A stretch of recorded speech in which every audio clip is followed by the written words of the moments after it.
या बाबतीत त्यांचं शस्त्रक्रिया तर पूर्ण झालेली आहे, परंतु काळजी करण्यासारखी परिस्थिती आहे थोडीशी. अजूनही डॉक्टरांचे उपचार सुरू आहेत, डॉक्टरांचे प्रयत्न सुरू आहेत. आपण एवढीच अपेक्षा करूया की निश्चितपणे ह्यातनं ते लवकर बरं होतील आणि उपचाराला चांगला प्रतिसाद देतील, अशीच या ठिकाणी आपण परमेश्वराजवळ प्रार्थना करूया.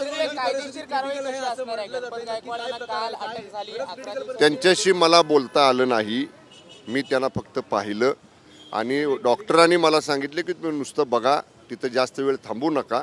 त्यामुळं डॉक्टरांच्या सल्ल्यानुसार मी केवळ त्यांना पाहिलं, तिथं डॉक्टरांशी चर्चा केली.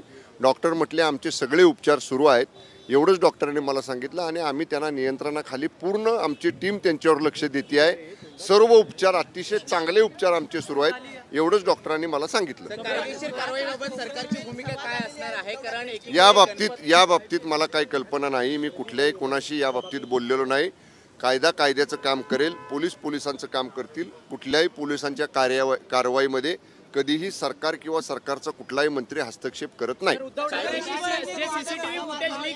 अरे आपण आता दवाखान्यात आहे ना, दवाखान्यात रुग्णाला बघायला आलोय आम्ही, तिथं कुठं तुम्हाला काही प्रश्न विचारायचे तर मुंबईला या. काय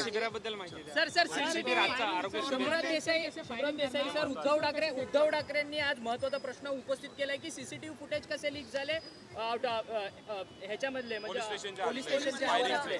मला उद्धव ठाकरे साहेब काय बोलले, आता मी सकाळपासून प्रवासात आहे, मी माझ्या मतदारसंघात होतो, निघालो ते थेट इथं दवाखान्यामध्ये आलो.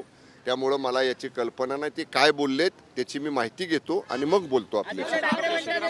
चला आज त्याला या बघा, या बाबतीत मी तुम्हाला गायकवाडांची तब्येत कशी आहे, महेश गायकवाडांची तब्येत कशी आहे हे मी तुम्हाला सांगितलं. डॉक्टर काय उपचार करतायत ते सांगितलं.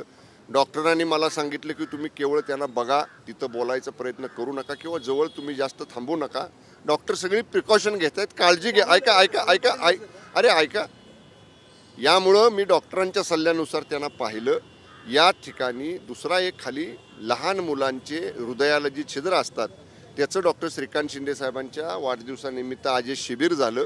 एकूण 600 लहान मुलांची अशी शस्त्रक्रिया करण्याचा आज या ठिकाणी आपण संकल्प केला आणि त्यातले 150 आज करतोय आपण. आजपासून सुरुवात करतोय त्याला. एवढा चांगला वाढदिवसा दिवशी डामडौल न करता, काय मोठं बाकीचे काही कार्यक्रम न करता रुग्णांसाठी काम करा, हे जसं माननीय एकनाथ शिंदे साहेब आम्हाला सांगतात तेच माननीय डॉक्टर श्रीकांत शिंदे साहेबांनी केलेलं आहे. लहान मुलांना आरोग्याच्या दृष्टीनं आज डॉक्टर श्रीकांत शिंदे साहेबांच्या वाढदिवसानिमित्त एक चांगली